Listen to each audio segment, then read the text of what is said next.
Many people in the EU's four largest countries think that since Brexit, relations between British and European politicians have become less cordial. Many also think the EU is still determined to punish the UK for leaving.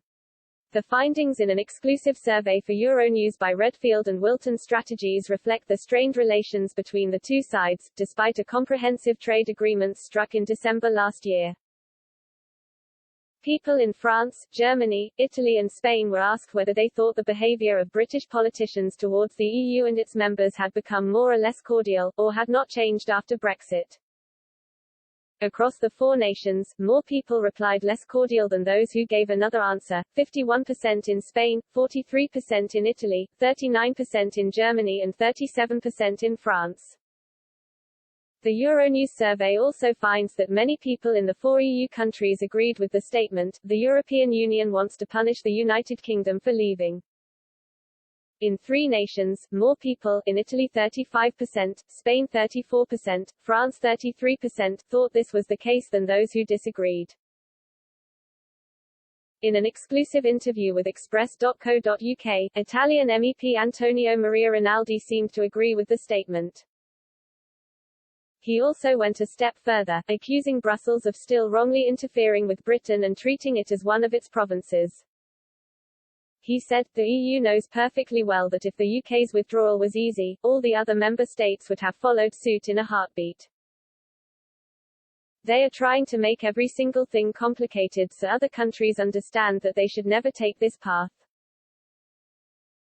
I want to be even more precise, the EU is wrongly interfering with the sovereignties of countries. The UK is a proud and sovereign country, so interference is not tolerable. He added, the UK is no longer part of the EU but they don't understand it. They still consider it under their rule, they see it as a province under their empire. It is not. And the EU is not an empire. In another interview with Express.co.uk, historian and head of an Icelandic free market think tank Hjortur J. Gummundsson echoed Mr. Rinaldi's claims.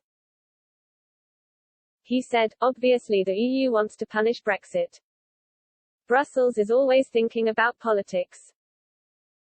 Just look at the Eurozone. If they were thinking about economics, the Eurozone would have never covered all the countries that are in the monetary union today. How the economy behaves is not the same in all the Euro countries, so they just did this as a step towards integration, to push for a federal state.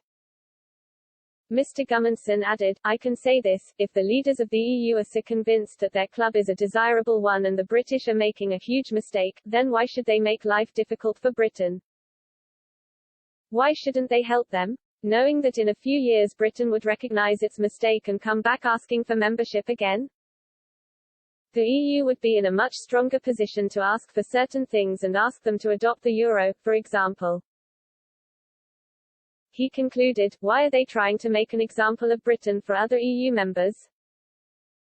It suggests EU leaders don't have much confidence in this project and that they don't actually believe it is a great club to be in.